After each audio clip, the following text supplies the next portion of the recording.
ಸ್ನೇಹಿತರೆ, ನಮಸ್ಕಾರ. ಕನ್ನಡ ಕಿರುತೆರೆ ಲೋಕದಲ್ಲಿ ಒಳ್ಳೆ ಹೆಸರನ್ನ ಸಂಪಾದನೆ ಮಾಡಿರುವಂಥ ನಟ ಅಂತ ಹೇಳಿದ್ರೆ ಅದು ವಿಜಯ್ ಸೂರ್ಯ. ವಿಜಯ್ ಸೂರ್ಯ ತನ್ನ ನೇರ ವ್ಯಕ್ತಿತ್ವದ ಮೂಲಕ ಮತ್ತು ಒಂದು ಗಂಭೀರ ವ್ಯಕ್ತಿತ್ವದ ಮೂಲಕ ಯಾವುದೇ ರೀತಿಯಾದಂತಹ ವಿವಾದಗಳು ಅಥವಾ ಬೇರೆ ಯಾವುದೇ ಕಾಂಟ್ರವರ್ಸಿಗಳು ಈ ರೀತಿ ಯಾವುದರಲ್ಲೂ ಕೂಡ ಒಳಗಾಗದೆ ತಾನಾಯಿತು ತನ್ನ ಕೆಲಸವಾಯಿತು ಅಂತ ಹೇಳಿ ಇರುವಂಥ ನಟ. ಇತ್ತೀಚೆಗೆ ಬಿಗ್ ಬಾಸ್ಗೂ ಕೂಡ ವಿಜಯ್ ಸೂರ್ಯ ಹೋಗ್ತಾರಂತೆ ಅನ್ನುವಂಥ ಗಾಸಿಪ್ಗಳು ಹರಿದಾಡಿತ್ತು. ಆದರೆ ವಿಜಯ್ ಸೂರ್ಯ ಬಿಗ್ ಬಾಸ್ಗೆ ಬಂದಿಲ್ಲ. ಇದರ ನಡುವೆ ಕೆಲವು ದಿನಗಳ ಹಿಂದೆ ವಿಜಯ್ ಸೂರ್ಯ ಡಿವೋರ್ಸ್ಗೆ ಸಂಬಂಧಪಟ್ಟಂತೆ ಒಂದು ಸುದ್ದಿ ಹರಿದಾಡಿತ್ತು. ವಿಜಯ್ ಸೂರ್ಯ ತಾವು ಪ್ರೀತಿಸಿ ಮದುವೆ ಆದಂತಹ ಹುಡುಗಿಯ ಜೊತೆಗೆ ದೂರದ ಸಂಬಂಧಿಯೂ ಕೂಡ ಹೌದು ಆಕೆಯ ಜೊತೆ ಮದುವೆ ಆದರು 2019ರಲ್ಲಿ. ಈಗ ಅವರಿಂದ ದೂರ ಆಗ್ತಾ ಇದ್ದಾರಂತೆ ಎನ್ನುವಂತಹ ವಿಚಾರವನ್ನು ಒಂದಷ್ಟು ಜನ ಈ ಕೆಲವು ದಿನಗಳ ಹಿಂದೆ ಪ್ರಚಾರಕ್ಕೆ ತಂದಿದ್ದರು. ಆದರೆ ಇದರ ಬಗ್ಗೆ ಎಲ್ಲೂ ಕೂಡ ವಿಜಯ್ ಸೂರ್ಯ ಇದುವರೆಗೆ ಮಾತನಾಡಿರಲಿಲ್ಲ. ಆದರೆ ಇದೇ ಮೊದಲ ಬಾರಿಗೆ ಈ ವಿಚಾರದ ಬಗ್ಗೆ ವಿಜಯ್ ಸೂರ್ಯ ಮುಕ್ತವಾಗಿ ಮಾತನಾಡಿದ್ದಾರೆ. ತಮ್ಮ ಅಭಿಪ್ರಾಯವನ್ನು ವ್ಯಕ್ತಪಡಿಸಿದ್ದಾರೆ. ಡಿವೋರ್ಸ್ವರೆಗೆ ತಮ್ಮ ಸಂಬಂಧ ಹೋಗಿತ್ತಾ ಹಾಳಾಗಿತ್ತಾ ಅನ್ನುವಂಥ ವಿಚಾರವನ್ನು ಬಹಿರಂಗವಾಗಿ ಹೇಳಿದ್ದಾರೆ. ಹಾಗಾದರೆ ಏನು ಹೇಳಿದ್ದಾರೆ ಎಲ್ಲವನ್ನೂ ಕೂಡ ನೋಡ್ತಾ ಹೋಗೋಣ. ಅದಕ್ಕಿಂತ ಮುಂಚೆ ನೀವು ಇನ್ನೂ ಕೂಡ ನಮ್ಮ ಚಾನಲನ್ನು ಸಬ್ಸ್ಕ್ರೈಬ್ ಮಾಡಿಲ್ಲ ಅಂದರೆ ದಯವಿಟ್ಟು ಕೂಡಲೇ ಸಬ್ಸ್ಕ್ರೈಬ್ ಮಾಡಿ ಸ್ನೇಹಿತರೆ. ನಾನೀಗಾಗಲೇ ಹೇಳಿದಂತೆ ಅಗ್ನಿಸಾಕ್ಷಿ ಧಾರಾವಾಹಿಯ ಮೂಲಕ ಮನೆ ಮಾತಾದಂತಹ ನಟ ವಿಜಯ್ ಸೂರ್ಯ ಯಾರಿಗೆ ತಾನೇ ಗೊತ್ತಿಲ್ಲ ಹೇಳಿ. ವಿಜಯ್ ಸೂರ್ಯ ಆ ನಂತರ ಎಷ್ಟೇ ಸಿನಿಮಾ ಎಷ್ಟೇ ಸೀರಿಯಲ್ನಲ್ಲಿ ನಟಿಸಿದರೂ ಕೂಡ ಅಗ್ನಿಸಾಕ್ಷಿಯಲ್ಲಿ ಅವರು ಮಾಡಿದಂಥ ಪಾತ್ರ ಇವತ್ತಿಗೂ ಕೂಡ ಪ್ರತಿಯೊಬ್ಬರ ಕಣ್ಮುಂದೆ ಹಾಗೇನೇ ಇರ್ತದೆ. At the same time Vijay Surya ತಮ್ಮ ವೈಯಕ್ತಿಕ ಬದುಕಿನಲ್ಲೂ ಕೂಡ ಸಾಕಷ್ಟು ಏರುಪೇರುಗಳನ್ನು ಕಂಡಿದ್ದಾರೆ. ಹೇಗೆ ಸೀರಿಯಲ್ನಲ್ಲೂ ಕೂಡ ಏರುಪೇರುಗಳನ್ನು ಕಾಣ್ತಾ ಇದ್ದಾರೋ ಅದೇ ರೀತಿ ಇಲ್ಲೂ ಕೂಡ.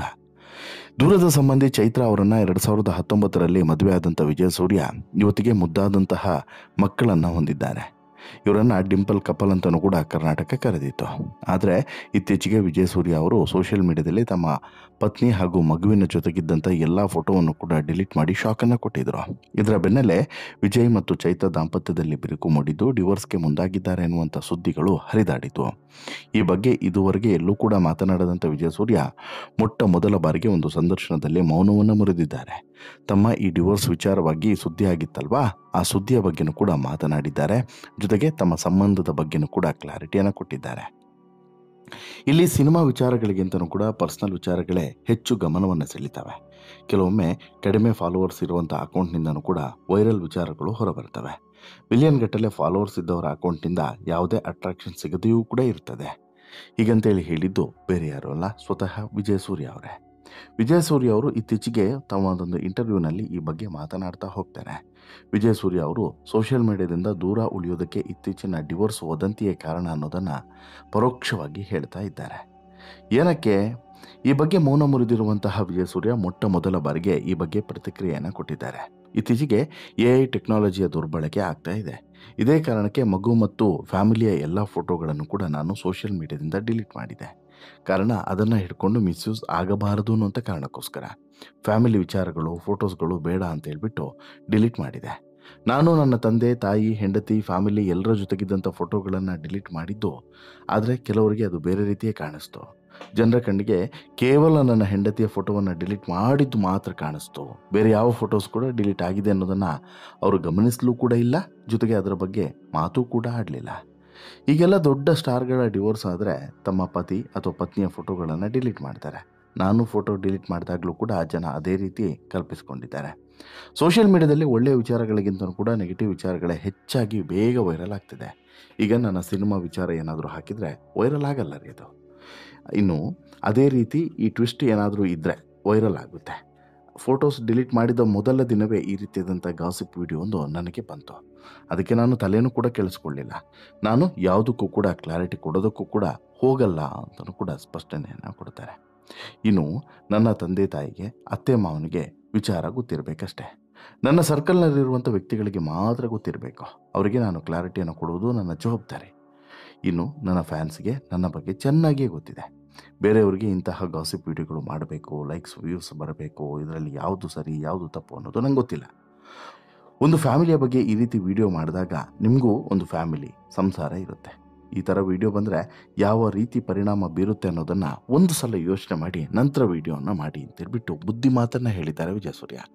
ಖಂಡಿತವಾಗ್ಲೂ ಕೂಡ ಈ ಡಿವೋರ್ಸ್ ಅನ್ನುವಂಥದ್ದು ತುಂಬ ಚಿಕ್ಕ ಪದ ಅಂತೇಳಿ ನಾವು ಅಂದ್ಕೊಳ್ತೀವಿ. ಆದರೆ ಅದರ ಹಿಂದೆ ಇರುವಂಥ ನೋವು, ಅದರ ಹಿಂದೆ ಇರುವಂಥ ವೇದನೆ, ಅದರ ನಂತರ ಬರುವಂತಹ ಬದುಕು ಇದೆಯಲ್ಲ, ಅದು ನೀವು ಇಮ್ಯಾಜಿನ್ ಕೂಡ ಮಾಡ್ಕೊಳ್ಳೋಕೆ ಸಾಧ್ಯವಿಲ್ಲ. ಹೀಗೆ ಬದುಕು ಸಾಗ್ತದೆ ಅಂತ ಹೇಳ್ಬಿಟ್ಟು ನೀವು ಕಲ್ಪನೆಯನ್ನು ಮಾಡ್ಕೊಳ್ಳೋಕೆ ಸಾಧ್ಯವಿಲ್ಲ.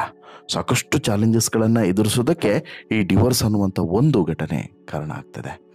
ಸುಂದರವಾಗಿದ್ದಂತಹ ಬದುಕು ಹಳಿ ತಪ್ಪೋದಕ್ಕೂ ಕೂಡ ಕಾರಣ ಆಗ್ತದೆ. ಈಗ ಈ ವಿಚಾರದಲ್ಲೂ ಕೂಡ ಹಾಗೆ ಆಗಿತ್ತು. ಯಾರದು ವಿಜಯಸೂರ್ಯ ಅವರ ವಿಚಾರದಲ್ಲೂ ಕೂಡ ಹಾಗೆ ಆಗಿತ್ತು. ಆದರೆ ವಿಜಯಸೂರ್ಯ ಮತ್ತು ವಿಜಯಸೂರ್ಯ ಅವರ ಹೆಂಡತಿ ತುಂಬ ಅನ್ಯೋನ್ಯವಾಗಿ ಇರೋದ್ರಿಂದ ಇದು ಯಾವುದೇ ರೀತಿಯಾದಂಥ ಎಫೆಕ್ಟು ನನಗೂ ಮತ್ತು ನನ್ನ ಹೆಂಡತಿಗೂ ಮಾಡಲಿಲ್ಲ ಅನ್ನೋದನ್ನು ವಿಜಯಸೂರ್ಯ ಹೇಳ್ತಾರೆ. ಅದನ್ನು ನೋಡಿ ನಾವಿಬ್ಬರು ಕೂಡ ಸಿಕ್ಕಾಪಟ್ಟೆ ನಕ್ಕಿದ್ವಿ. ನಂತರ ಸುಮಾರು ವಿಡಿಯೋಗಳು ಬಂದವು. ಅಂಥದಕ್ಕೆ ನಾವು ಪ್ರಾಮುಖ್ಯತೆಯನ್ನು ಕೊಟ್ಟರೆ ಅದನ್ನು ನಾವೇ ಬೆಳೆಸ್ದಂಗೆ ಆಗುತ್ತೆ. ಇದಾದ ನಂತರ ವೈಷ್ಣವಿ ಮದುವೆಗೆ ನಾವು ಇಬ್ಬರು ಕೂಡ ಗಂಡ ಹೆಂಡತಿ ಕೂಡ ಇಬ್ಬರು ಒಟ್ಟಿಗೆ ಹೋಗಿದ್ವಿ. ಅದನ್ನು ನೋಡಿ ಎಲ್ಲರೂ ಕೂಡ ಸುಮ್ಮನಾದರು. ಅಲ್ಲಿಗೆ ಅದು ಮುಗೀತು. ಇಷ್ಟೇ, ಈ ಸೋಷಿಯಲ್ ಮೀಡಿಯಾದ ಇಷ್ಟೇ ರೀ ಅಂತೇನೋ ಇಲ್ಲಿ ವಿಜಯಸೂರ್ಯ ಹೇಳ್ತಾರೆ. ಸತ್ಯ, ಅದು ಸತ್ಯ. ಸೋಷಿಯಲ್ ಮೀಡಿಯಾದಲ್ಲಿ ಒಂದು ವಿಚಾರದ ಬಗ್ಗೆ ಚರ್ಚೆ ಆಗೋದು 1 ಅಥವಾ 2 ದಿನ ಅಷ್ಟೇ ರೀ. ನಂತರ ಆ ವಿಚಾರ ಸತ್ತೇ ಹೋಗುತ್ತೆ. ಆ ವಿಚಾರದ ಬಗ್ಗೆ ಮತ್ತೆ ಯಾವತ್ತೂ ಕೂಡ ಯಾರೂ ಕೂಡ ಮಾತೇ ಆಡೋದಿಲ್ಲ. ಇನ್ನು ಈ ಟ್ರೆಂಡಿಂಗ್ನಲ್ಲೂ ಕೂಡ, ಅಥವಾ ಅದೇನು ವಿಚಿತ್ರನೇನೋ ಗೊತ್ತಿಲ್ಲ, ಈಗ ನಮ್ಮಲ್ಲೂ ಕೂಡ ಹಾಗೆ ಇರ್ತದೆ. ನಿಮ್ಗೆ ಗೊತ್ತಿದೆಯೋ ಗೊತ್ತಿಲ್ಲೋ ಗೊತ್ತಿಲ್ಲ, ಈ ವಿಡಿಯೋ ನಾವು ಯೂಟ್ಯೂಬಿಗೆ ಹಾಕುವಂಥ ವಿಡಿಯೋ ಇದೆಯಲ್ಲ, ಇದು ಹಾಗೆ ಟ್ರೆಂಡಿಂಗ್ನಲ್ಲಿರುವಂಥ ಟಾಪಿಕ್ಗಳ ಬಗ್ಗೆ ವಿಡಿಯೋ ಹಾಕಿದರೆ ಅದು ವ್ಯೂಸ್ ಆಗೋದಕ್ಕೂ ಅಥವಾ ಅದು ನಿಮಗೆ ಸಜೆಸ್ಟ್ ಆಗೋದಕ್ಕೂ, ಬೇರೆ ವಿಡಿಯೋಗಳು ಸಜೆಸ್ಟ್ ಆಗೋದಕ್ಕೂ ಅಜಗಜಾಂತರ ವ್ಯತ್ಯಾಸ ಇರ್ತದೆ. ಹಾಗೇನೆ ಅದು ಪ್ರತಿಯೊಂದು ಕೂಡ ಹಾಗೇನೆ. ಸೋಷಿಯಲ್ ಮೀಡಿಯಾದ ಜಮಾನನೇ ಹಾಗೆ. ಟ್ರೆಂಡಿಂಗ್ನಲ್ಲಿರುವಂಥ ಟಾಪಿಕ್ಗಳನ್ನೇ ಎಲ್ಲರೂ ಕೂಡ ಯಾಕೆ ಚೂಸ್ ಮಾಡ್ತಾರೆ ಅಂತ ಹೇಳಿದ್ರೆ ಇದೇ ಕಾರಣಕ್ಕೆ. ಇನ್ನೂ ಕೂಡ ಎಷ್ಟು ವಿಶೇಷ ಮತ್ತು ವಿಚಿತ್ರ ಅಂತೇಳಿ ಅನ್ಸಿದ್ರೆ, ಈ ಡಿವೋರ್ಸ್ ವಿಚಾರಗಳಾಗಿರ್ಬೋದು ಅಥವಾ ಈ ರೀತಿಯಾದಂಥ ಕಾಂಟ್ರವರ್ಸಿಯಲ್ ವಿಚಾರಗಳಾಗಿರ್ಬೋದು, ಇವುಗಳನ್ನು ಜನ ಹೆಚ್ಚು ಇಷ್ಟಪಡ್ತಾರೆ. ಅದೇ ಒಳ್ಳೆ ಸುದ್ದಿಗಳನ್ನು ನೀವು ಹಾಕಿ ಅಥವಾ ಒಳ್ಳೇದೇನಾದರೂ ಇನ್ಫಾರ್ಮೇಷನ್ಸನ್ನು ಕೊಡಿ, ಜನ ಅದನ್ನು ನೋಡೋದಿಲ್ಲ, ಅದನ್ನು ಇಷ್ಟನೂ ಕೂಡ ಪಡೋದಿಲ್ಲ. ಆ ರೀತಿ ಅಂದರೆ ನಾವು ಕಲ್ಪನೆಯನ್ನು ಮಾಡ್ಕೊಳಕ್ಕಾಗಲ್ಲ. ನೀವು ಹೀಗೆ ಆಗುತ್ತೆ, ಹೀಗೆ ಆಗೋದಿಲ್ಲ, ಇಮ್ಯಾಜಿನ್ ಕೂಡ ಮಾಡ್ಕೊಳಕ್ಕೆ ಸಾಧ್ಯವಿಲ್ಲ. ಹೀಗಾಗುತ್ತೆ ಅಂತೇಳಿ ಅಂದ್ಕೊಂಡ್ರೆ ಹಾಗಾಗೋದಿಲ್ಲ, ಹಾಗಾಗುತ್ತೆ ಅಂತೇಳಿ ಅಂದ್ಕೊಂಡ್ರೆ ಹಾಗಾಗುತ್ತೆ, ಏನೇನೋ ಆಗುತ್ತೆ. ಸೋಷಿಯಲ್ ಮೀಡಿಯಾನೇ ಹಾಗೆ. ಹಾಗಾಗಿನೇ ವಿಜಯಸೂರ್ಯ ಹೇಳಿದಂಥ ಮಾತುಗಳು ಸತ್ಯ. ವಿಜಯಸೂರ್ಯ ತಮ್ಮ ಬದುಕಲ್ಲಿ ಬಂದಂಥ ಈ ಕ್ಷಣಗಳೇನಿದ್ದಾವೆ, ಅಂದರೆ ಡಿವೋರ್ಸ್ ವಿಚಾರವಾಗಿ ಬಂದಂಥ ಸುದ್ದಿಗಳೇನಿದ್ದಾವೆ, ಅದನ್ನು ನಿರ್ಲಕ್ಷ್ಯ ಮಾಡಿದ್ದು ತುಂಬ ಒಳ್ಳೆಯದು ಅಂತೇಳಿ ಅನಿಸುತ್ತೆ.